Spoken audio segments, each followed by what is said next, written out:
My name is Sarah Mitchell, and if you'd seen me last Thanksgiving, you'd have spotted a woman on the edge, smiling through gritted teeth in my cozy Denver kitchen, surrounded by the chaos of turkey basting and pie crusts crumbling, while my family lounged in the living room, oblivious to the exhaustion etched on my face. But let me pull you into that crisp November morning in my modest suburban home, the air thick with the scent of sage and cinnamon, the day my role as the responsible daughter finally snapped under the weight of years of unequal love. It was the moment I uncovered the truth about where my parents' money really went, not to our shared family traditions, but to funding my sister Lisa's endless adventures, and it ignited a quiet revolution in me, one that would transform me from the eternal fixer to a woman who learned to put herself first, reclaiming my worth with a single, courageous no. I grew up in a split-level house in Littleton, just outside Denver, Colorado, where the Rockies loomed in the distance and our backyard opened to a park where my younger sister Lisa and I chased fireflies on summer evenings. Our parents, Tom and Linda Mitchell, were the backbone of our middle-class life. Dad, a mechanic at a local auto shop, his hands always stained with grease from fixing engines, sharing stories of stubborn carburetors over dinner. Mom, a part-time receptionist at a pediatrician's office, her days filled with scheduling appointments and her nights knitting scarves or baking cookies for the neighborhood kids. We weren't rich, but we had stability. Family dinners around a Formica table with chipped edges, annual camping trips to Rocky Mountain National Park where Lisa and I would giggle under the stars, and holidays that were sacred. Thanksgiving with golden turkey, Christmas with lights strung on the porch, Easter egg hunts in the snow-dusted grass. I was the older sister by 2 years, the reliable one who helped Mom chop vegetables, earned straight A's in school, and dreamed of becoming a teacher to inspire kids like I once was. Lisa was the free spirit, with wild curls and a laugh that filled rooms. Flitting from ballet classes she quit after a month to soccer teams she left mid-season. Lisa's just finding her way, Mom would say with a fond smile, while Dad nodded. She's got that spark. I didn't resent it then. I loved her energy, even if it meant I was the one setting the table or cleaning up after her abandoned projects. We'd spend hours in our shared bedroom, me reading novels while she painted her nails, promising to make it big someday. As we grew older, the patterns hardened like concrete. I went to the University of Colorado, Denver on scholarships and student loans, majoring in education while working weekends at a coffee shop, steaming lattes to cover textbooks. The grind was real, late nights studying pedagogy, early mornings serving grumpy commuters, but I loved the idea of shaping young minds. Lisa, meanwhile, enrolled in community college, but dropped out to travel and experience life, funded by odd jobs and, I later learned, quiet handouts from our parents' savings. She needs a little help, Mom would say when I asked why Lisa always had new clothes. I graduated and landed a teaching job at an elementary school in Aurora, a modest gig with summers off but endless grading, parent-teacher conferences, and lesson plans that kept me up past midnight. My classroom was my sanctuary, bright posters of multiplication tables, kids' artwork taped to every wall, the joy of seeing a shy third grader read aloud for the first time. I bought a small 2-bedroom house in a quiet Denver suburb, mortgage payments stretching my budget thin, but it was mine. A place with a garden where I grew fresh herbs and a kitchen where I tested recipes from Pinterest fails to perfect pies. Lisa? She moved to a trendy apartment in downtown Denver, posting Instagram stories of brunches at rooftop cafes, weekend getaways to Aspen or Vegas, and music festivals with glitter-dusted selfies. She's living her best life, Dad would say proudly at our monthly family dinners at their house, where I'd bring a homemade casserole and Lisa would show up with a bottle of cheap wine. I smiled, but the wait grew, especially during holidays. Holidays were my domain. a tradition I took on when I bought my house at 24. For over a decade, I hosted everything: Thanksgiving with a 20-pound turkey, mashed potatoes, and green bean casserole; Christmas with a tree I hauled home and decorated alone, lights twinkling against my living room's sage green walls; 4th of July barbecues in the backyard with sparklers for the kids. Lisa would show up late or not at all, texting excuses about last-minute plans or work drama at her retail job at a boutique. "Sorry, sis, traffic's a nightmare," she'd say, breezing in with a store-bought pie or a single bottle of soda while I slaved over homemade cranberry sauce and pecan pies. Our parents would beam at her thoughtful gifts from afar: a scarf for Mom, a tool set for Dad, always so creative, while my feasts got a casual "Thanks, Sarah, it's nice." I'd swallow the frustration, telling myself it was for family unity, that love meant carrying the load. I'd start prepping weeks in advance, clipping coupons to afford the groceries, scrubbing the house top to bottom, my teacher's salary barely covering the extras like festive napkins or new serving platters. My students' parents would notice my tired eyes, offering kind words: "You're a saint for hosting, Miss Mitchell." But at home, it was Lisa's show, her charm, her stories, her spontaneity stealing the spotlight. Last Thanksgiving cracked it open. I woke at 5 a.m., chopping onions with bleary eyes after a long week teaching fractions to rambunctious third graders, my back aching from hauling groceries the day before. The house filled with the aroma of roasting turkey, sage stuffing, and pumpkin pie, my grandmother's recipe, flaky crust and all. I set the table with care, using Mom's old linen tablecloth, candles flickering for warmth. Parents arrived empty-handed, as usual, Dad plopping on the couch to watch the Broncos game, Mom chatting about neighborhood gossip over coffee I brewed.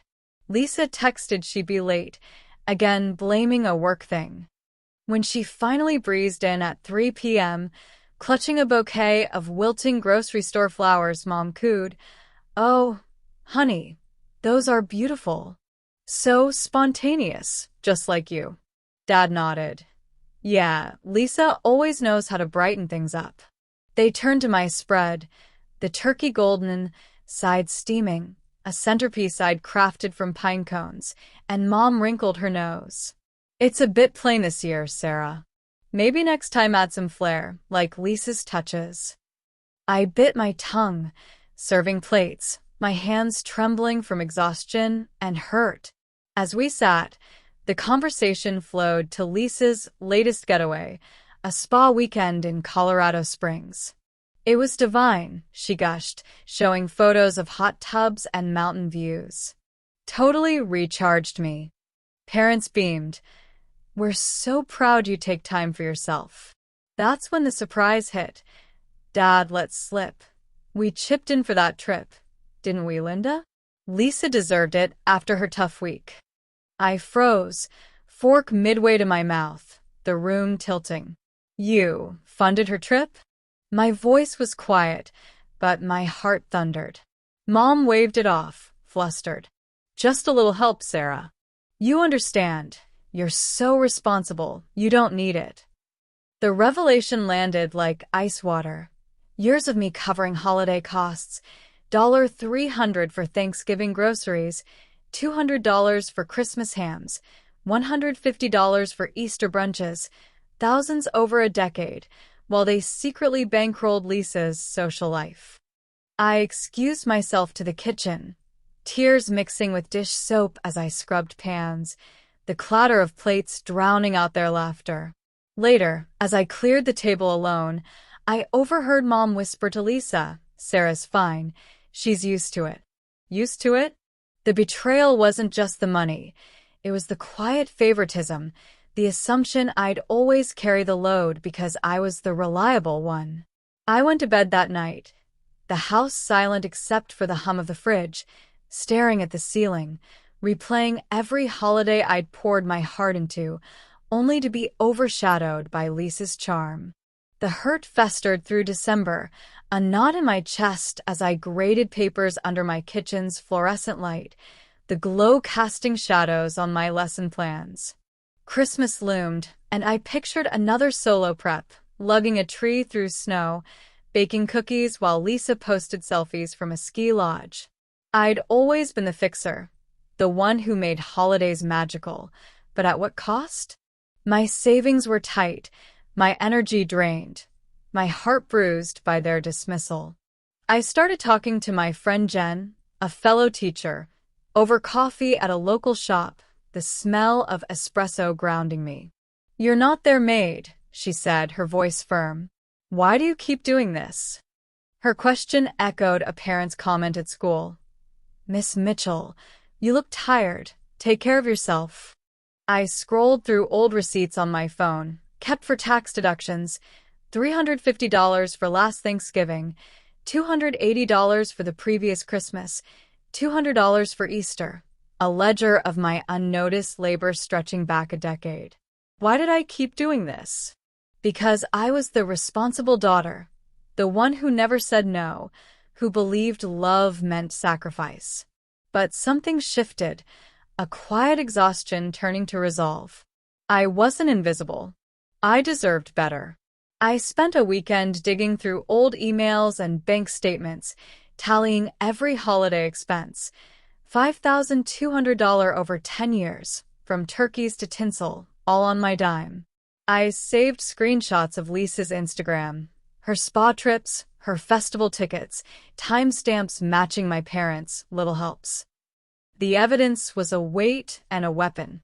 I opened our family group chat and typed a message that took every ounce of courage, my fingers shaking. "Hey family, I've loved hosting holidays, but this year I'm sitting Christmas out. Here's why." I attached scanned receipts, a decade's worth, and wrote, "I've covered everything, $5, $200 and counting, while Lisa gets spa trips and praise. Time for balance." I hit send, heart pounding, and turned off my phone. The surprise hit like a Colorado snowstorm. Lisa called immediately, her voice sharp. "You're making me look bad, Sarah. Why air this publicly?" Parents texted a mix of apologies and defensiveness. We didn't realize it added up. "Don't be so dramatic." Mom called, voice trembling. "We thought you liked hosting." I didn't respond, letting the receipts speak, my silence a new kind of strength. I wasn't yelling. I was done explaining. Instead of hosting, I planned a potluck with teacher friends and neighbors, my chosen family. We gathered in my living room on Christmas Eve, fairy lights twinkling, everyone bringing a dish. Tamales from Maria next door, cornbread from Jen, even a lopsided cake for my student's mom. We played board games, swapped stories, and laughed until midnight. No pressure, no pretense. It was the lightest I'd felt in years. I posted subtle photos on Facebook. Cozy Friendsgiving, grateful for those who show up. Comments flooded in, some from cousins. "Looks fun. Where's your family?" Others noticed the shade. "Wait, you always host. What happened?" A few neighbors messaged privately. "I had no idea you did it all alone." It highlighted the favoritism without me saying a word, my quiet rebellion spreading like ripples. Lisa, true to form, flaked again, texting she had last-minute plans for a New Year's party, leaving Mom and Dad alone on Christmas Eve. They called me Christmas morning, voices small over the phone. "We miss you, Sarah. We're sorry. We see now how unfair it's been." Dad admitted, "We leaned on you too much, thinking you were fine." Mom added, "Lisa's promised to help more, but we were wrong to let it slide."